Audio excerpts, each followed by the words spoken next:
All wars are iffy. No leader, no soldier, no observer can know the outcome until, well, there is an actual outcome to the war. It is best when you start a war that you have the realization that you can lose it, which means generals need plans.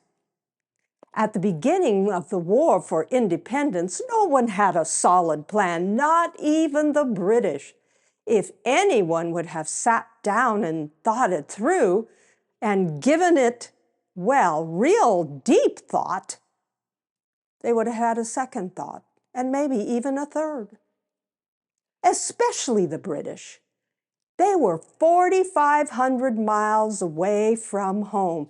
Did they think it through, the logistics of fighting such a war all that distance? No, because they thought it would be over and done with, just like that. Did they have an objective? Yes, they did. On the American side, well, we had an objective as well. But a plan?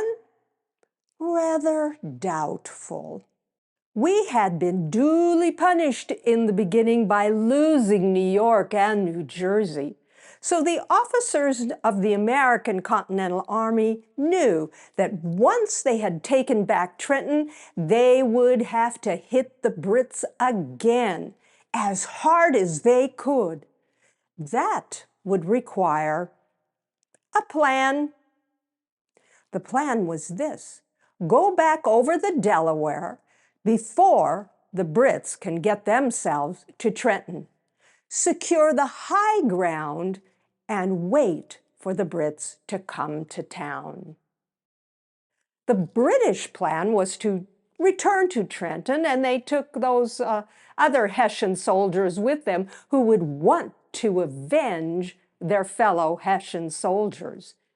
Everything would have gone swimmingly, except that on New Year's Day, it rained, and rained, and rained some more, which left the roads a muddy, slushy mess.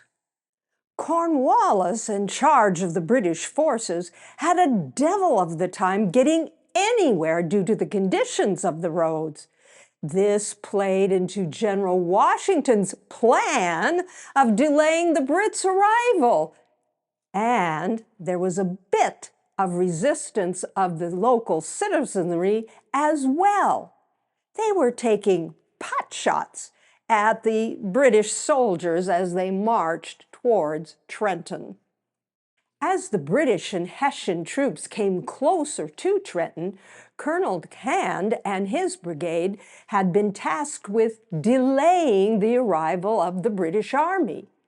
They did this by taking pot shots, just as the citizens did. Some of Hand's men used the sneak technique. That means stand behind a tree, and when the army approaches, step out and take a little pot shot. Others climbed trees as high as they could. That was the aerial technique. Shoot them from on high. Climbing trees was the precursor to using airplanes in warfare. The plan worked. Instead of Cornwallis and his troops arriving there in the morning, they arrived in the afternoon. The American troops, now fully set up for assaulting the British Army up on Mill Hill, knew that the Brits were arriving because they could hear Colonel Hand's group taking those pot shots at them. Cornwallis's men were good soldiers, and once they arrived, they set up their instruments of war rapidly, and they began to assault by trying to cross the bridge over to Mill Hill and press the American soldiers.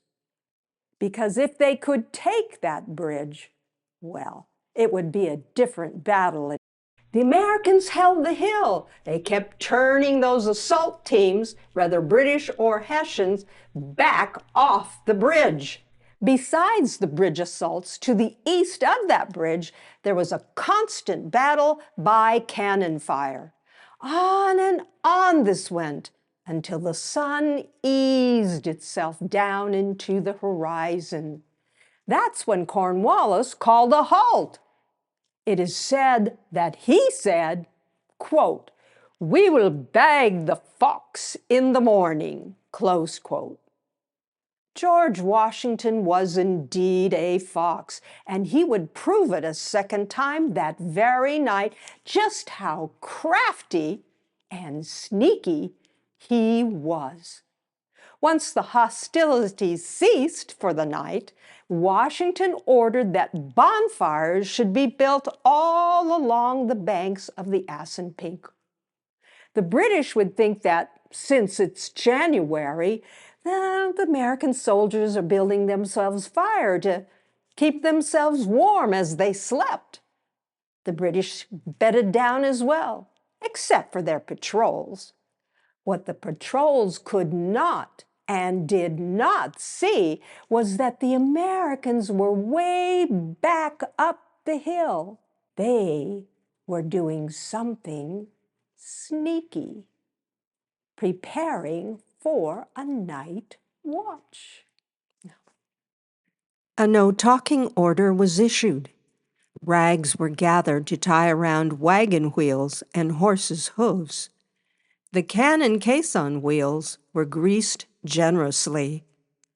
At around 10 p.m., the American army pulled away from Mill Hill.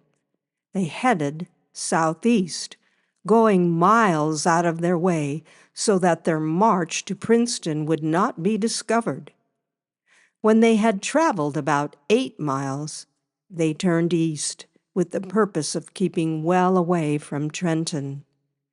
When they were far enough away from this town and figured they would not run into any British patrols, they turned north. Once again, that crafty fox, Washington, outwitted the British Army. The next morning, as the sun began its ascent, the American army arrived in a small farming town called Stony Brook. Washington, as was his habit, divided his army, leading one section northeast and the other northwest to cross a farm owned by the Clark brothers.